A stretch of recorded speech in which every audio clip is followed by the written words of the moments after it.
అయ్యప్ప మాల వేసినప్పుడు 18 కొండలు ఎక్కి అలాగే శబరిమలలో ఉన్న 18 బంగారు మెట్లు ఎక్కుతారు కదా. ప్రతి ఒక్క కొండకి ఒక పేరు, అలాగే ప్రతి ఒక్క మెట్టులో ఒక దేవుడు ఉన్నాడు అని మీకు తెలుసా? గణేశుడు అయ్యప్ప మాల వేసినప్పుడు శివుడితో అసలు ఈ కొండలు ఎందుకు ఎక్కాలి, ఈ 18 మెట్లు ఎందుకు ఎక్కాలి నాన్న అని అనగా శివుడు నవ్వుతూ మొదటిగా 18 కొండలు ఏవి అంటే ఇంజిపారమల, కలైకట్టమల, పుదుచ్చేరిమల, కరిమల, తలైపారమల, దేవరమల, శ్రీపాదమల, మలయమాడుమల, మాతుంగమల, కల్కటీమల, చిత్రాంబరమల, సుందరమల, నాగాంబరమల, గౌండమల, నీలకల్మల, నీలమల, పొన్నాంబరమల మరియు శబరిమల వంటి కొండలు, అలాగే 18 మంది దేవుళ్ళైన వినాయకుడు, శివుడు, పార్వతీదేవి, కుమారస్వామి, బ్రహ్మ, విష్ణువు, రంగనాథుడు, కాళయముడు, సూర్యదేవుడు, చంద్రదేవుడు, కుజుడు, బుద్ధుడు, బృహస్పతి, శుక్రుడు, శనిదేవుడు, రాహువు మరియు కేతు ఈ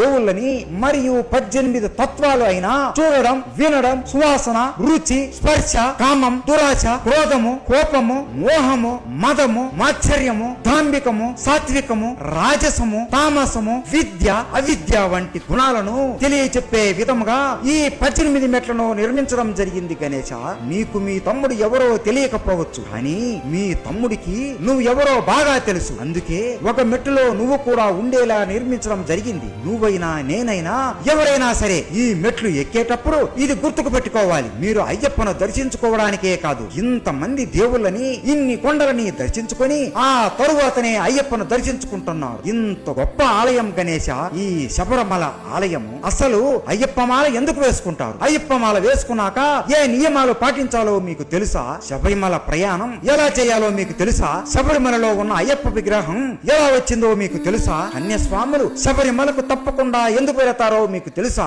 అయ్యప్ప మాల వేసుకున్న వారిని ఏమని పిలుస్తారో మీకు తెలుసా? అయ్యప్ప స్వాములు నల్లటి బట్టలే ఎందుకు వేసుకుంటారో మీకు తెలుసా? ఇవన్నీ తెలుసుకోవాలి అంటే మన ఛానల్లో పెద్ద వీడియో పెట్టాము, మిస్ అవ్వకుండా ఆ వీడియో చూసేయండి. అయ్యప్ప అంటే మీకు ఇష్టం ఉంటే స్వామియే శరణయ్యప్ప అని కామెంట్ చేయండి. స్వామియే శరణయ్యప్ప.